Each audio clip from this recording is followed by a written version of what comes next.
یک روز انس ابن مالک رضی الله تعالی عنه حدیث را در کتاب الرؤیا دار القطنی صفت الجنه حافظ ابو نعیم اصفهانی زاد المعاد حافظ ابن قیم جوزیه این حدیث را می آورند. انس ابن مالک رضی الله تعالی عنه می فرماید یک روز جبریل امین تشریف آورد به محضر حضرت رسول خدا صلی الله علیه و سلم. یک تا آینه به دستش بود، آینه سفید. وقتی به محضر حضرت رسول خدا تشریف آوردن، پیامبر به جبریل فرمود یا اخی، ای برادر من، این آینه چی است؟ حضرت جبریل امین گفت یا رسول الله، این آینه روز جمعه هست.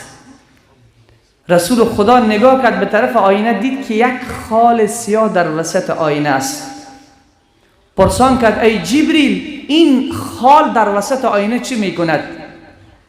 گفت یا رسول الله صلی الله علیه و سلم، الله کریم، الله رحمان، الله رحیم ساعت را در روز جمعه قرار داده که در اون ساعت اگر بنده از بندگان خدا دست خود را بلند کنند و از خدا هر چیز بخواهند، خداوند دستشان را خالی بر نمیگرداند. هرچی از خدا بخواهند الله دستشان را خالی بر نمیگرداند. یا رسول الله، این خال سیاه همون ساعت جمعه هست. بعد فرمود یا رسول الله، شما از کل اخیر آمدین، نحن الاخرون السابقون یوم القیامه، ما آخر امت هستیم. یهود آمد، نصارا آمد، قوم های پیشین، قوم حضرت نوح، قوم حضرت ابراهیم، همه اینها آمدن، ولی ما اخیر آمدیم. حضرت جبریل امین فرمود یا رسول الله، شما و امتتان اخیر آمدین، اما اول داخل جنت می روین، اول داخل جنت می روین. بعد فرمود الله جمعه را برای یهود داد، برای نصارا داد، ولی الله اونها را گمراه ساخت. این روز را انتخاب نکردن چون خدا میخواست این روز برای امت رسول خدا باشد، برای امت رسول خدا باشد. گفت این روز برای شما اول هستین. روز شنبه روز یهود است، روز یک شنبه روز نصاراست. یعنی روز شنبه برای عبادت به یهود انتخاب شد، روز یک شنبه به نصارا به خاطر عبادت انتخاب شد، اما روز جمعه برای عبادت امت محمد صلی الله علیه و سلم انتخاب شد. امروز مردم روز جمعه را روز معصیت معرفی کردند. عروسی روز جمعه، ای وای به حال این امت. رقص روز جمعه، در داخل هتل موسیقی روز جمعه، رقص زنان روز جمعه، در حالی که روز جمعه روز عبادت برای این امت انتخاب شده. این روز را در آسمان‌ها یوم المزید میگویند. یوم المزید معنایش چی است؟ الان به این حدیث خوب گوش بکن، این حدیث را اخیر میکنم من. رسول خدا صلی الله علیه و سلم فرمود به جبریل امین ادامه بده. بعد فرمود یا رسول الله، وقت روز قیامت تمام اهل جنت به جنت میروند، اهل جهنم به جهنم میروند. خداوند این شب روزی که ما داریم این را از بین میبره، به اندازه میکنه ساعت را و ساعات روز جمعه را در روز قیامت هم مشخص است، در جنت هم مشخص است. رسول خدا فرمود وقت روز جمعه می شود، جبریل امین به پیامبر خبر می رساند وقت روز جمعه می شود، پروردگار از عرش تشریف می آورد به کرسی پروردگار در وادی از وادی های جنت الفردوس گذاشته شده است. یک وادی بسیار وسیع، یک صحرای بسیار وسیع است. بعد اطراف کرسی پروردگار عالم دیگر چوکی های از نور گذاشته می شود. رسول خدا فرمود این چوکی ها چه کسان می نشینند؟ گفتند یا رسول الله این مقام انبیاست. در تمام این کرسی هایی که در اطراف کرسی پروردگار گذاشته می شود، در این چوکی ها انبیا می نشینند. بعد فرمود در پشت این چوکی ها باز هم چوکی های دیگر گذاشته می شود. فرمودند این چوکی ها مال چه کسانی هستند؟ گفتند مال صدیقین و شهدا هستند.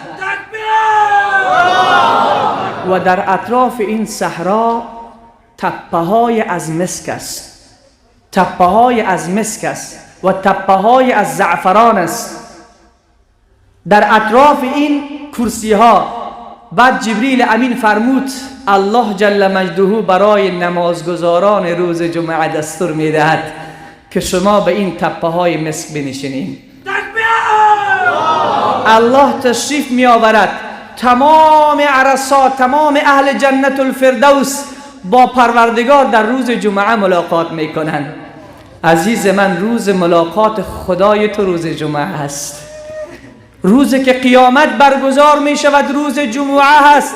روزی که عامل با عملش یک جا ملاقات می کند روز جمعه هست. روزی که اولون و آخرین در یک میدان جمع می شود روز جمعه هست.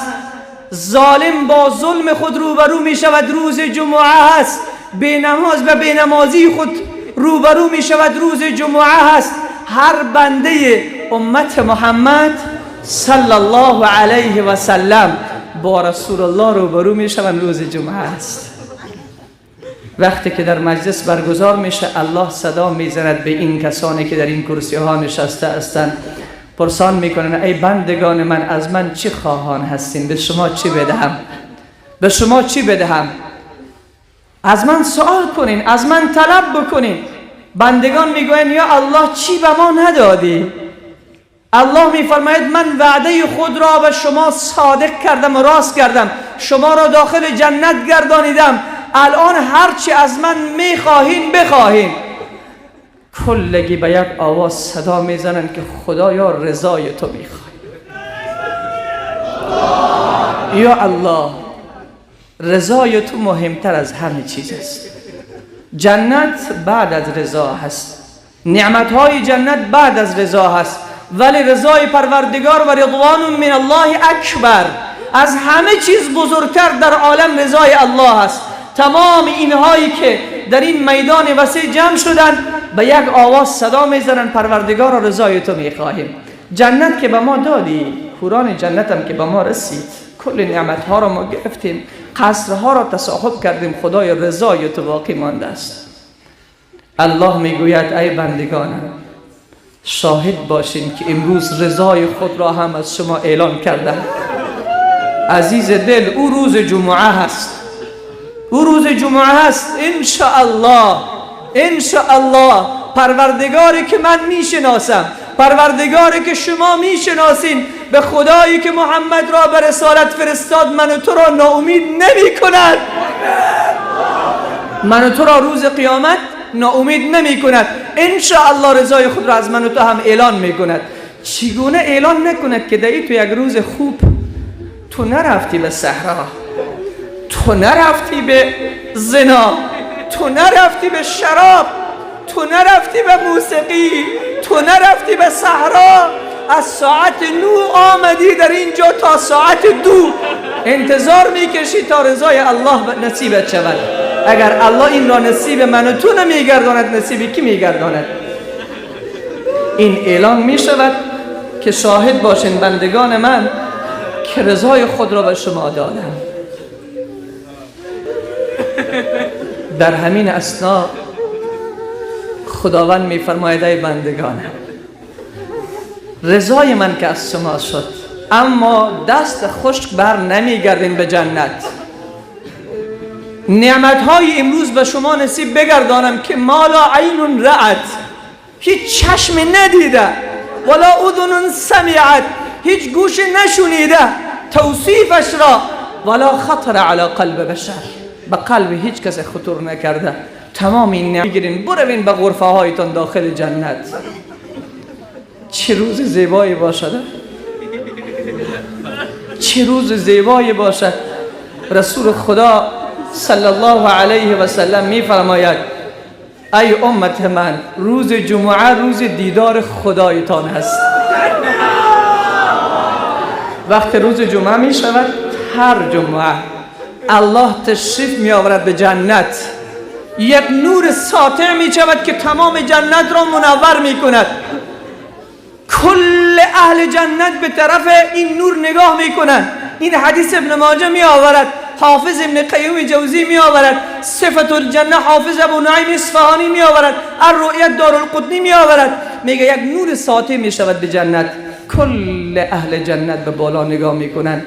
در جنت حوره است، بهترین دختران، آنقدر زنان زیبا داخل جنت است که رسول خدا فرمود اگر کره یکی از اهل جنت، حوران جنت را به دنیا آورده شود، آفتاب خجالت میکشد از نورش.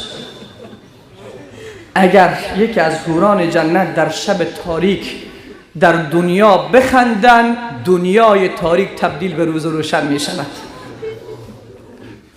در جنت حور وجود داره، قصرهای از طلا، زمرد، یاقوت وجود داره، خدم و حشم داخل جنت وجود داره، نهرهای شراب، عسل، آب، شیر وجود داره، درختانی که میوه های رسیده داره، خراب نمیشه وجود داره.